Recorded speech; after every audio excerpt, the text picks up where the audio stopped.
I learned something of courage, integrity, and Indian affairs. This in Deadwood, Dakota Territory.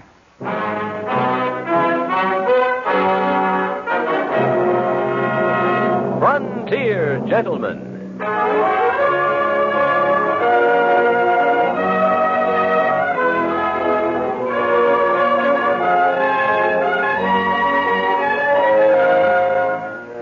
Herewith an Englishman's account of life and death in the West. As a reporter for the London Times, he writes his colorful and unusual stories. But as a man with a gun, he lives and becomes a part of the violent years in the new territories. In just a moment, we will bring you this latest report from the Frontier Gentlemen.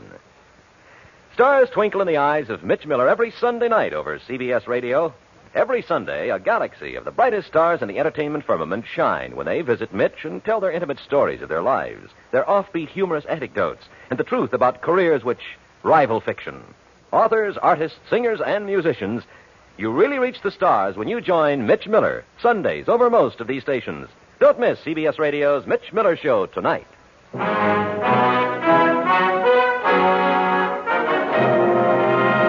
Now, starring John Daner. This is the story of J.B. Kendall, Frontier Gentleman.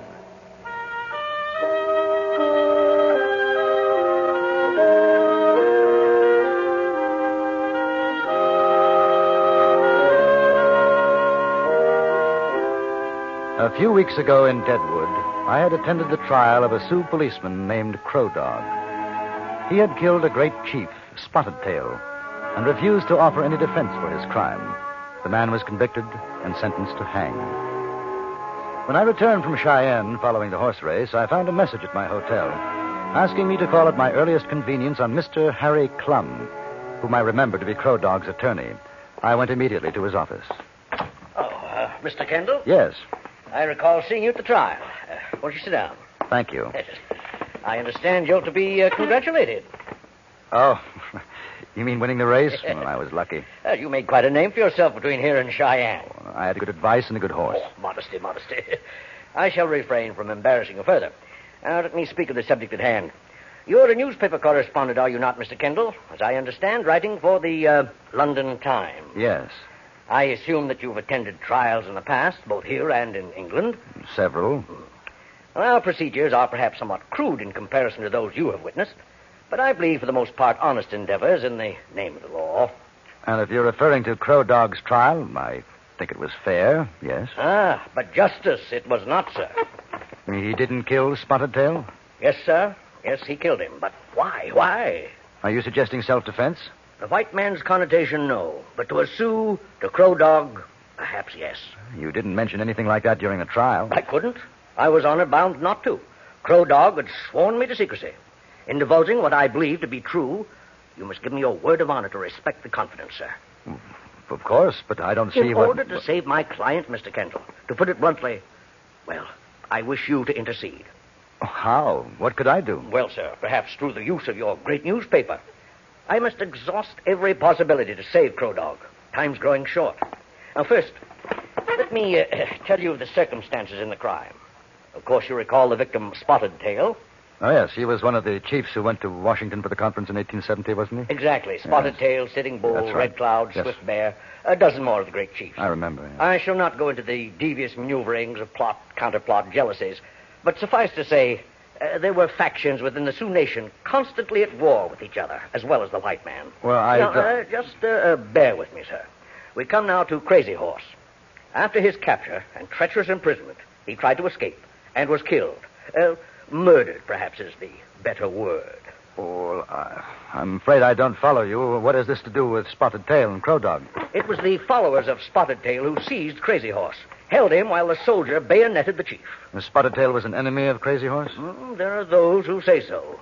Envy, hatred. And Crow Dog killed Spotted Tail for revenge, huh? It's possible. Was Crow Dog a follower of Crazy Horse? I don't know. But you said he swore you to secrecy. He must have told you... Oh, he told me nothing. All that I have stated is surmise, sir. But I had reason to feel that it was close enough to the truth.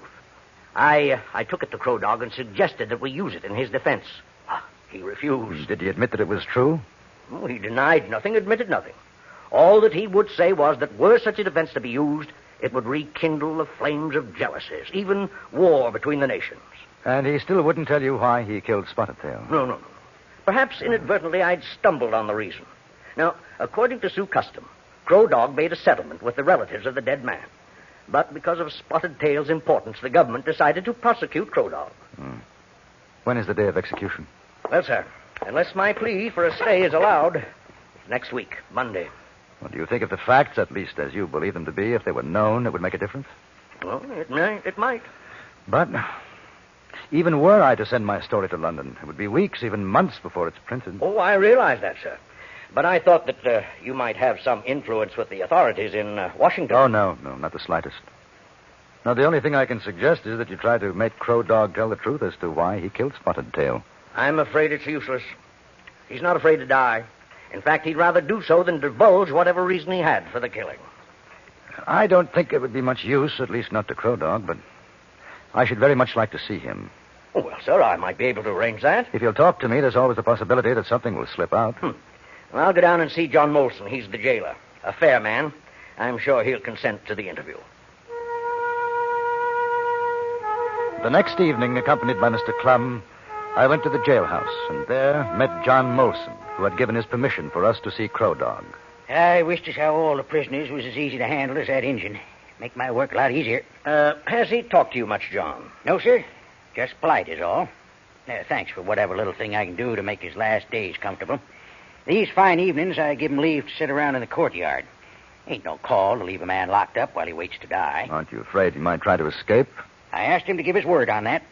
He gave it. I trust him. Well, you'll be wanting to see him. Oh, Mr. Kendall, on second thought, I think perhaps it'd be best if I weren't present when you interview him. He might not say anything at all then. Tell him that I sent you. We're good friends. Shall I mention what we discussed? As a last resort, yes. Although he'll know I broke a confidence, but if you feel it'd be helpful, by all means, yes. After all, sir, I am trying to save his life. I'll just wait here, John. Sure, Mr. Clum. Hey, Crow Dog. You got a visitor to see.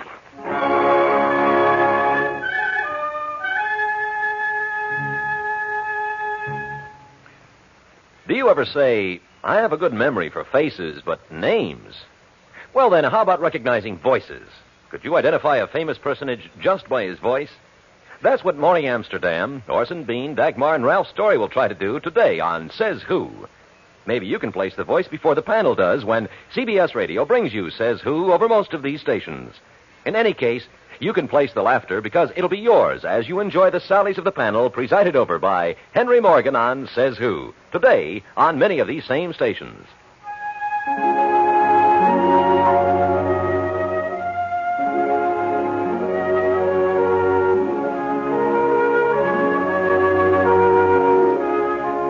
Crow Dog was a man of indeterminate age. Possibly because of his incarceration and the strain of waiting for execution, he appeared older than he actually was. He sat on a tree stump, a worn blanket wrapped about his shoulders, watching the lengthening shadows engulf the sunlit wall of the courtyard. As we approached, he looked up, then got to his feet, standing quietly, a little nod to his jailer, Molson. Hey, Crow Dog, this feller's Kendall. He writes on a newspaper a long, long way off, over big seas. Place called England. He's a friend of Mr. Clum. You are a friend of Mr. Clum? Yes, I said I'd like to talk to you, and he thought that you wouldn't mind. I not mind. I'll leave you fellas to powwow. Come on back to the office when you're through, Kendall. Right. Mr. Clum in good health? Yes. I not see him these past days. And he's working very hard to get you a stay of execution. He not be able to. I will die. Where did you learn to speak such good English, Crow Dog? Many places. I was interpreter between chiefs and soldiers. I learned more on reservation and when I become policeman. I was at your trial, and I've often wondered why you'd give no reason for what you did. The sun is almost gone. It becomes cool. We will walk if you not mind. Not at all. These walls, almost every day I see them. They grow closer to me. The courtyard is smaller. Have you got a family, Crow Dog? Yeah, family. Many relation. They are on reservation. Have they come to see you? No. This is a shame that cannot be. The white man's prison is not good place for family of Crow Dog. It is better for them to see me, remember me in other places at other times. You did kill Spotted Tail, didn't you? Yeah, I kill him. Do you think Mr. Clum is right in trying to save you from hanging? I kill as a Sioux.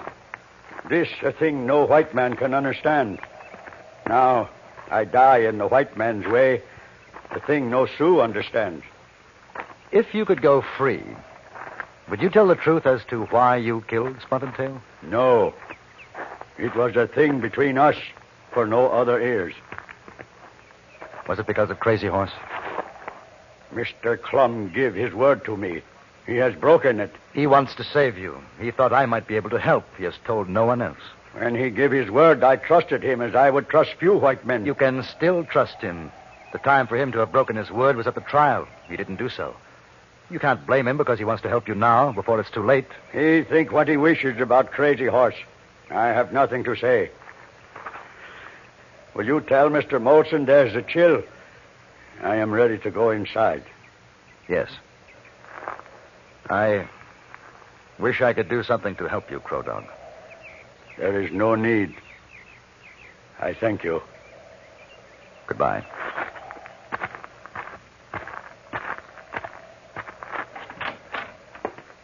I figured you'd have been longer. He said he was getting cold, wanted to go back inside. I'll take care of it. I'll be right back. Well, Mr. Kendall, would he say anything? Nope.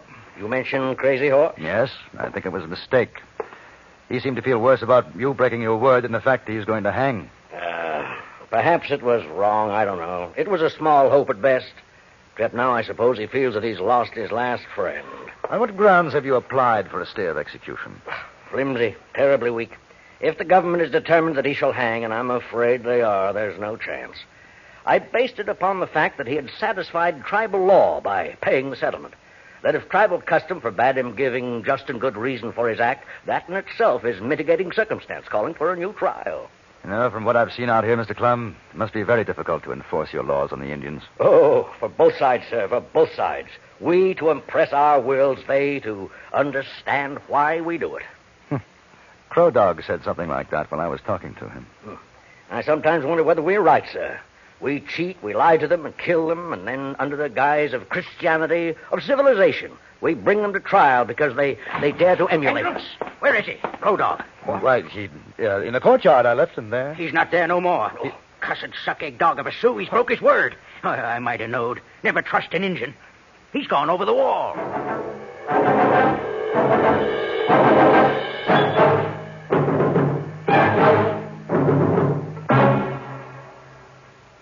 7 nights a week is The World Tonight, summarizing the state of the world and peace around it. Lighting up the day's top features, frequently pinpointing the humor and the human interest underlying the day's top news. The World Tonight is the perfect way to finish your day fully informed. Listen tonight on CBS Radio for The World Tonight, coming your way on most of these same stations.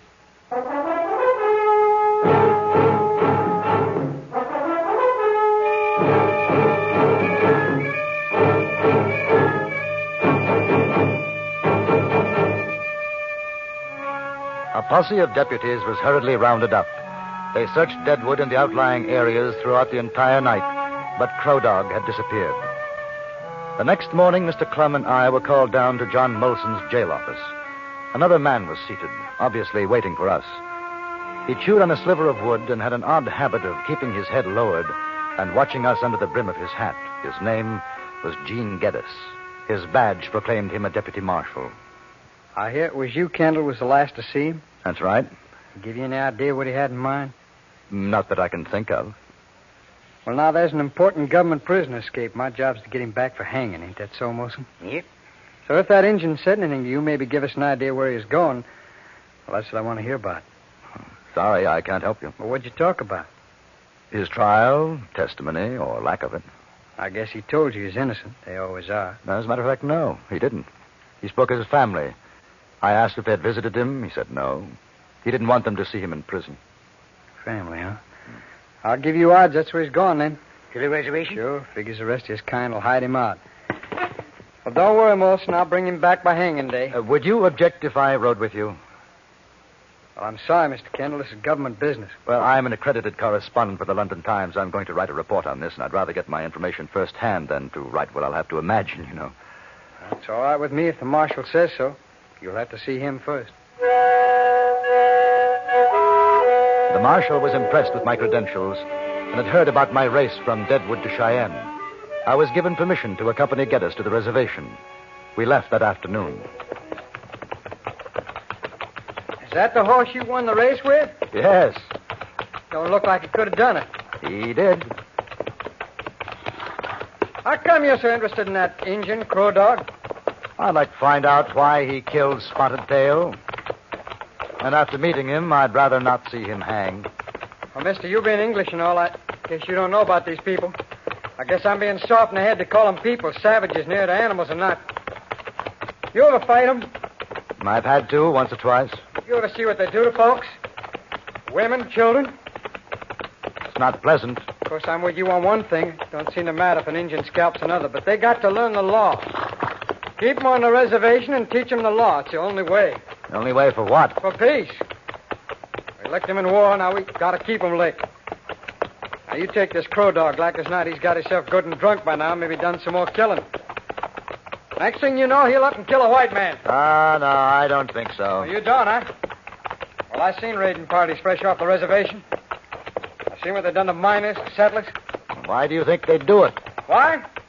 Because they're no good red sons of guns who ain't got no more mind than a rattlesnake. I'm telling you. Biggest mistake we made was signing a peace. We should have killed every last one of them, then there'd be no more trouble. They ain't human. Do you mind if I ask you something? Why? Why do you hate Indians so much? There's a war party of Sioux killed my wife and 2 kids 5 years ago. They had to have a little fun first so they didn't die quick. That reason enough for you?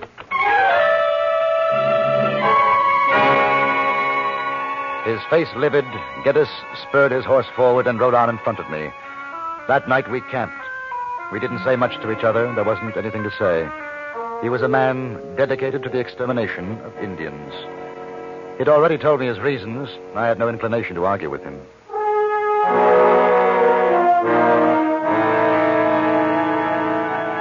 2 days later, we arrived at the reservation.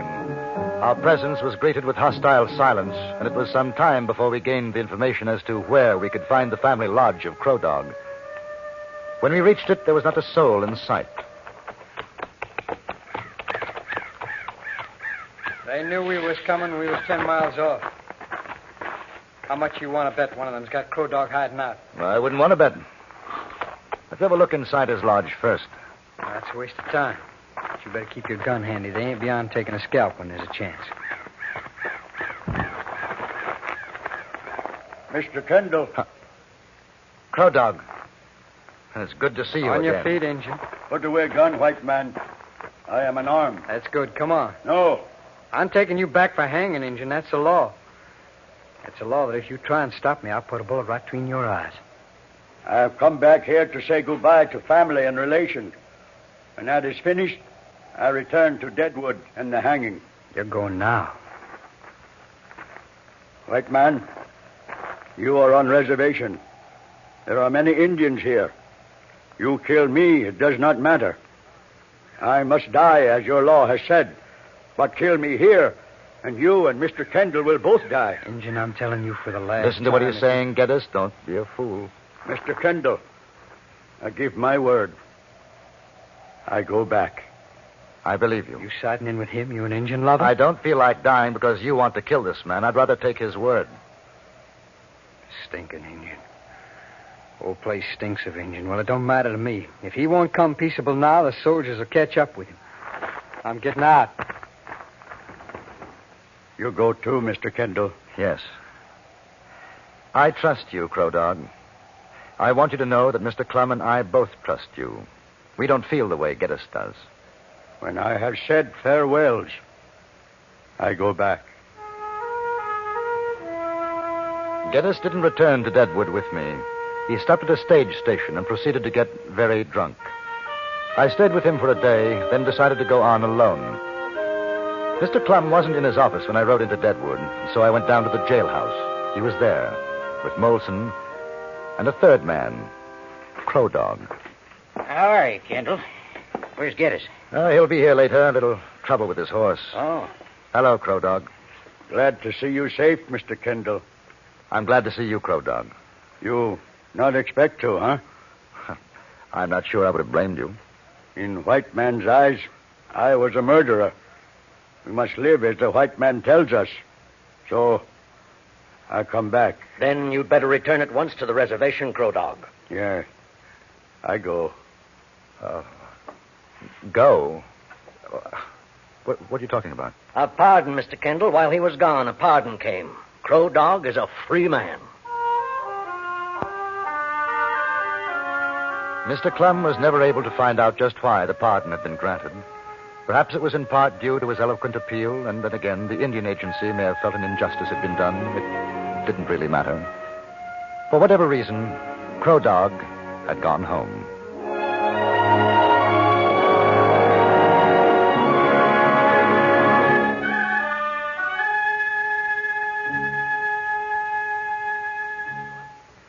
Frontier Gentleman was written, produced, and directed by Anthony Ellis and stars John Daner as J.B. Kendall. Featured in the cast were Ralph Moody, Joseph Kearns, Stacey Harris, and Jack Moyle.